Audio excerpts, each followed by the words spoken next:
அம்மா நஸ்ட்ரோ சேனல் நேயர்கள் அனைவருக்கும் அன்பான வணக்கத்தோடும் தமிழ் புத்தாண்டு நல்வாழ்த்துக்களோடும் இந்த ஏப்ரல் மாதம் எப்படி இருக்க போகுது அப்படின்னு தான் தெரிஞ்சுக்க போறோம். ஏப்ரல் மாதம் 14ஆம் தேதி வரைக்கும் குரோதி வருடம் இருக்கு. அதன் பிறகு விஸ்வாசுவ ஆண்டு நமக்கு பிறக்க இருக்குது. இது தமிழ் வருடத்தின் 39வது வருடம். இந்த ஏப்ரல் மாதத்துல கிரக நிலைகள்லாம் எப்படி இருக்கு அப்படின்னு பார்த்தோம்னா, ஏப்ரல் மாதம் 14ஆம் தேதி வரைக்கும் சூரியன் மீன ராசியில இருக்கிறாரு. அதன் பிறகு மேஷராசிக்குள்ள நுழைய போறாரு. சூரியன் மேஷராசிக்குள்ள நுழைவதைத்தான் நம்ம சித்திர மாதம் அப்படின்னு சொல்லுறோம். சனி பகவான் ஏப்ரல் மாதத்தின் தொடக்கத்திலிருந்து மீன ராசியில சஞ்சரிக்க போறாரு. அதனால மேஷ ராசிக்கு 7.5 சனி ஆரம்பமாகுது. மகர ராசிக்கு 7.5 சனி முற்றிலுமே முடிஞ்சிருச்சு.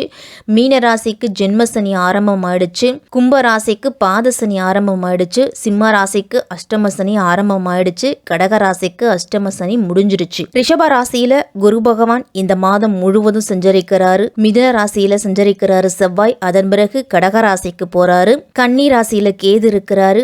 மீன ராசியில சூரியன், சுக்கிரன், சனி பகவான், ராகு பகவான் அப்படின்னு 4 கிரகங்களோட சேர்க்கை இருக்குது. இந்த மாதம் முழுவதுமே மீன ராசியில சுக்கிரன் வக்கரம் பெற்று தான் சஞ்சரிக்கிறாரு. புதன் கும்பராசியில ஏப்ரல் மாதம் 10ஆம் தேதி வரைக்கும் இருக்கிறாரு. அதன் பிறகு மீன ராசிக்கு நீச்சம் பெற்று சஞ்சரிக்க போறாரு. துலாம் ராசியில சந்திரன் இருக்கிறாரு. இப்படிதான் இந்த ஏப்ரல் மாதத்தோட கிரக நிலைகள் இருக்குது. 12 ராசிக்காரர்களுக்கும் கிரகங்களோட சஞ்சாரத்தை பொறுத்து எப்படிப்பட்ட மாற்றங்கள்லாம் கிடைக்க போகுது அப்படின்னு விரிவாவே தெரிஞ்சுக்க போறோம். கால புருஷ தத்துவத்தின்படி 3ஆம் ராசியான மிதுன ராசிக்கும் மிதுன லக்னத்தில் பிறந்தவர்களுக்கும் இந்த ஏப்ரல் மாதம் எப்படி இருக்க போகுது அப்படின்னு தான் பார்க்க போகிறோம். புதன் பகவானை ராசி அதிபதியாக கொண்டவங்க தான் இந்த மிதுன ராசிக்காரர்கள். உங்கள் ராசியில் இந்த மாதம் முழுவதுமே உங்கள் ராசிநாதன் புதன் வக்கரம் பெற்றும் நீச்சம் பெற்று தொழில் ஸ்தானத்தில் 10ஆம் இடத்துல மீன ராசியில் செஞ்சிருக்கிறாரு. அவரோடு உச்சம் பெற்ற சுக்கிரனும் இணைஞ்சு செஞ்சிருக்கிறாங்க. அப்போ நீச்சபங்க ராஜயோகமும் புத சுக்கிர யோகமும் செயல்படுது. அப்போ பொருளாதார நிலை சிறப்பாக இருந்தாலும் உங்களுக்கு செலவுகளும் அந்தளவு இருக்கும். ஒரு சில நேரத்துலலாம் கையில் காசு இல்லையே அப்படின்னு கவலைப்படுவீங்க. தொழிலில் லாபம் ஏற்படும். நடைபெறாத இருந்த காரியம் நடக்கும். உங்கள் ராசியில் செவ்வாய் ஏப்ரல் மாதம் 7ஆம் தேதி வரைக்கும் இருக்கிறாரு. அதன் பிறகு கடகராசிக்கு போகிறாரு. மாதத்தின் தொடக்கத்தில் உங்கள் ராசியில் செவ்வாய் இருக்கிறப்ப இயற்கையிலேயே கோபத்தை அதிகரிப்பார். இதை தவிர்க்கிறதுக்கு முயற்சி செய்யணும். இல்லை அப்படின்னா உறவுகள்லையும் குடும்பத்துக்குள்ளேயும் சிக்கல்களை ஏற்படுத்தும். செவ்வாய் ஏப்ரல் மாதம் 7ஆம் தேதி கடகராசிக்கு போறாரு. இப்போ 2ஆம் வீட்டுக்கு போறாரு செவ்வாய். பேச்சில் ரொம்ப கவனம் இருக்கணும். பேச்சையும் கோபத்தையும் நீங்க குறைச்சிக்கணும். இந்த ஏப்ரல் மாதம் முழுவதுமே மிதுனராசிக்காரர்கள்லாம் வாயை திறக்காம இருக்கிறது தான் ரொம்ப நல்லது. நல்லதா இருந்தாலும் சரி, கெட்டதா இருந்தாலும் சரி, சரி சரி சரி அப்படின்னு தலையாட்டிக்கிட்டே போனீங்க அப்படின்னா பிரச்சனை இருக்காது, மன உளைச்சல் இருக்காது, ஹாஸ்பிட்டல் செலவு இருக்காது உங்களுக்கு. ஏன்னா செவ்வாய் உங்க ராசியிலிருந்து 2ஆம் இடத்துக்கு போறாரு. 10ஆம் இடத்துல 5 கிரகங்களோட சேர்க்கை இருக்குது. மீன ராசியில சுக்கிரன், சனி, ராகு, புதன், சூரியன் அப்படின்னு 5 கிரகங்களோட சேர்க்கை இருக்குது. சுக்கிரன் இந்த மாதம் முழுவதுமே வக்கரம் பெற்றுதான் சஞ்சரிக்கிறாரு. அதனால சுக்கிரனால உங்களுக்கு கலவையான பலன்கள் தான் கிடைக்கும். பிள்ளைகளால் பிரச்சனைகள் வர்றதுக்கு வாய்ப்பு இருக்குது. அப்போ பிள்ளைகளை உங்களுடைய கண்காணிப்பிலேயே வச்சுக்குங்க. சுபகாரியங்கள் செய்யும் பொழுதுலாம் ரொம்ப கவனமாக இருக்கணும். பொருளாதாரத்தில் பற்றாக்குறை வரலாம். வரவு 1 மடங்கு வந்துச்சு அப்படின்னா செலவு 2 மடங்காக இருக்கும். இந்த ஏப்ரல் மாதத்தில் மிதுன ராசிக்கு 10ஆம் இடம்னு சொல்லக்கூடிய மீன ராசியில் சூரியன், சுக்கிரன், புதன், ராகு, சனி அப்படின்னு 5 கிரகங்களோட சேர்க்கை இருக்குது. குரு சுக்கிரன் பரிவர்த்தனை யோகம் பெற்று சஞ்சரிக்கிறாங்க. உங்கள் ராசிக்கு 2ஆம் இடத்துல அதுவும் வாக்குஸ்தானத்தில் செவ்வாய் இருக்கிறாரு. கடகத்தில் மிதுன ராசியில 2ல செவ்வாய் சஞ்சரிக்கும் பொழுது எதுவுமே பேசாதீங்க. எதுவுமே பேசாம உங்களுடைய செயல்ல காட்டுறது தான் நல்லது. தொழில், வேலைவாய்ப்பு, பணம் எதுவா இருந்தாலும் சரி சொல்லாதீங்க. செயல்ல செஞ்சு காட்டிட்டு போய்கிட்டே இருக்கணும். இந்த ஏப்ரல் மாதத்துல நீங்க உண்டு, உங்க வேலை உண்டுன்னு மட்டும் இருங்க. உங்கள் ராசிக்கு பாதகாதிபதியாகவும் செவ்வாய் இருக்கிறாரு. அப்போ எதிர்ப்பு, கஷ்டம், வருத்தம் இதை எல்லாத்தையுமே கொடுக்கக்கூடியவர் செவ்வாய். அப்போ எதையுமே யார்கிட்டையும் சொல்லாமல் செய்துக்கிட்டே வந்தீங்க அப்படின்னா உங்கள் வேலை பாட்டிக்கே நடந்துக்கிட்டு இருக்கும்.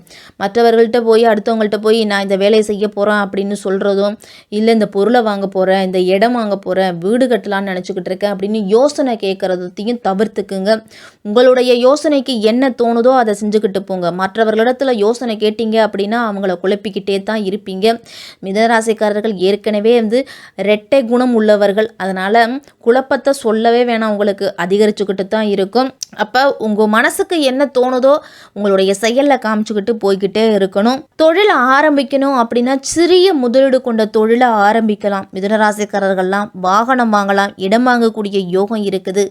மாணவர்கள்லாம் உங்களுடைய முயற்சிக்கு தகுந்த முன்னேற்றம் அப்படிங்கிறது இருக்கும். மிதுனராசிக்கு 2வது எந்த முடிவு எடுத்தாலும் சரி அதில் வெற்றி வந்துச்சு அப்படின்னா சந்தோஷப்படுங்க. வெற்றி வரலையா அதை ஒரு நல்ல அனுபவமாக எடுத்துக்கிட்டு போய்கிட்டே இருக்கணும். ரொம்ப குழப்பிக்க வேண்டாம். இந்த ஏப்ரல் மாதத்தில் எந்த விஷயமா இருந்தாலும் யார்கிட்டயாவது சொன்னீங்க அப்படின்னா உங்களை குழப்பறதுக்கு தான் பார்ப்பாங்க. அப்போ யாருக்கிட்டையும் சொல்லாமல் எந்த செயலாக இருந்தாலும் செஞ்சுக்கிறது தான் இந்த மாதத்தில் புத்திசாலித்தனம். மிதராசிக்காரர்கள்லாம் உங்களுடைய மனதுக்கும் புத்திக்கும் எந்த முடிவு எடுக்கணும்னு தோணுதோ அந்த முடிவை எடுங்க. வேலை மாற்ற ரீதியாக மாற்றங்கள் தேடுறவங்களுக்கெல்லாம் கடகத்தில் செவ்வாய் நீச்சமாக இருக்கிறதால கொஞ்சம் கவனமாக இருக்கணும். உஷ்ணம் சம்பந்தப்பட்ட பிரச்சனை, ஜலதோஷம், இந்த 2 பிரச்சனைகளுமே இந்த மாதத்தில் வரும். மிதனராசிக்காரர்களுக்கெல்லாம் கணவன் மனைவிக்குள்ளேயும் சண்டை சச்சரவு அப்படிங்கிறது இருக்கும். வாக்குஸ்தானத்தில் செவ்வாய் இருக்கிறதால ரொம்ப கவனமாக இருக்கணும். ஆர்கியூமெண்ட் அப்படிங்கிறது எந்த விஷயத்துலையுமே செய்ய வேண்டாம். சின்ன சின்ன விஷயமா இருந்தால் கூட விட்டு கொடுத்து போங்க மிதனராசிக்காரர்கள். புதிய மாற்றம் அப்படிங்கிறது இந்த மாதத்தில் கிடைக்கும். உங்கள் ராசிக்கு அதிபதியான புதன் பகவான் 10ஆம் இடத்துல இருக்கிறாரு. அங்கே சனி பகவானும் சேர்ந்து இருக்கிறாரு. புதன், சுக்கிரன், சூரியன், ராகு, சனி அப்படி 5 கிரகங்களோட சேர்க்கை 10ஆம் இடத்துல, அதுவும் தொழில் ஸ்தானத்தில் செஞ்சிருக்குது. அப்போ வேலையில் திடீர் மாற்றம் அப்படிங்கிறது கிடைக்கும்.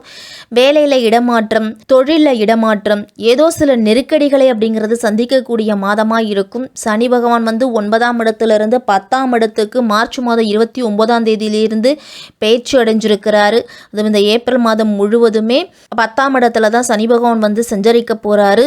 இதுவரைக்கும் உங்கள் ராசிக்கு பாகிஸ்தானத்திலிருந்து பொருள் சேர்க்கை, ஆன்மீகத்தில் நாட்டம், சாதுரியமான செயல்பாடுகளை எல்லாத்தையும் கொடுத்துட்டு வந்திருப்பார். இப்போ உங்கள் ராசிக்கு தொழில் ஸ்தானத்துக்கு வரப்போகிறாரு. அதுவும் குருவோட வீட்டில் பயிற்சி அடைஞ்சிருக்கிறாரு சனி பகவான். இதனால் தொழில் வியாபாரத்தில் வளர்ச்சி இருந்தாலும் ஒரு சில தடைகள் அப்படிங்கிறது விலக போகுது. சமூகத்தில் மதிப்பும் மரியாதையும் அதிகரிக்கும். உங்களுடைய செயலுக்கு நல்ல பெயர் அப்படிங்கிறது தேடி கொடுக்கும். வழக்கத்தை விட கூடுதலான உழைப்பு இருந்துச்சு அப்படின்னா உங்களுக்கு அதிகமான பலன் அப்படிங்கிறது கிடைக்கும். பூர்வீக சொத்து தொடர்பான விஷயங்கள் எல்லாம் எந்த விஷயமா இருந்தாலும் பேசி தீர்த்து முடிவெடுங்க. கோர்ட்டு கேஸ் அப்படின்னு போனீங்கன்னா இழுத்தடிச்சுக்கிட்டே இருக்கும். எதிர்பாராத இடமாற்றம்லாம் வேலையில் கிடைக்கும். அப்போ எந்த முடிவு எடுப்பதாக இருந்தாலும் நிதானமாக முடிவெடுக்கிறது தான் உங்களுடைய முன்னேற்றத்துக்கு வழிவகுத்து கொடுக்கும். சில நேரத்தில் நீங்கள் செய்யக்கூடிய வேலையில் எதிர்பார்த்த ஆதாயம் குறைவாக கிடைக்கலாம். அப்போ ஒன்றில் குறைஞ்சாலும் ஒன்றில் உங்களுக்கு கூடுதலான ஆதாயம் கிடைக்க போகுது. அலைச்சல் ஏற்பட்டாலும் அந்த காரியத்தை திறமையாக செய்து முடிக்க தேவையான ஆற்றல் அப்படிங்கிறது உண்டு. மிதுன ராசிக்காரர்களுக்கெல்லாம் வெள்ளிக்கிழமையில் துர்க்கையம்மன் வழிபாடு உங்களுக்கு நல்ல பலனை கொடுக்கும். அதே மாதிரி வரக்கூடிய ஆபத்துகள்ல இருந்து தப்பிக்கக்கூடிய யோகம் அப்படிங்கிறது உண்டு. நரசிம்மரை வழிபட்டுட்டு வாங்க.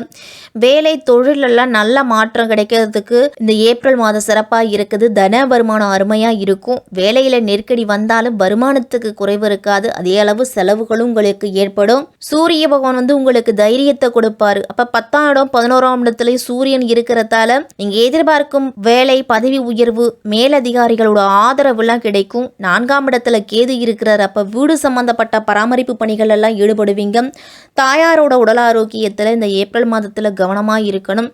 மாணவர்கள்லாம் 10, 11, 12ஆம் வகுப்பு படிக்கக்கூடிய மாணவர்கள்லாம் கூடுதல் கவனம் செலுத்தணும். படிப்பில் கூடுதல் கவனம் செலுத்துனீங்கன்னா தான் பெரிய பாதிப்பு அப்படிங்கிறது இருக்காது. மாணவர்கள் மட்டும் இந்த மாதத்தில் கவனமாக இருக்கணும். இந்த மாதம் முழுவதுமே செவ்வாய்க்கிழமை தோறும் அம்பிகை வழிபாடு மிதுனராசிக்காரர்களுக்கு ரொம்ப ரொம்ப நல்லது. உங்களுடைய இஷ்ட தெய்வத்தை வணங்கிட்டு உங்களுடைய அன்றாட பணிகளை தொடங்குங்க. மிக சிறப்பாக இருக்கும் மிதுனராசிக்கு இந்த ஏப்ரல் மாதம்.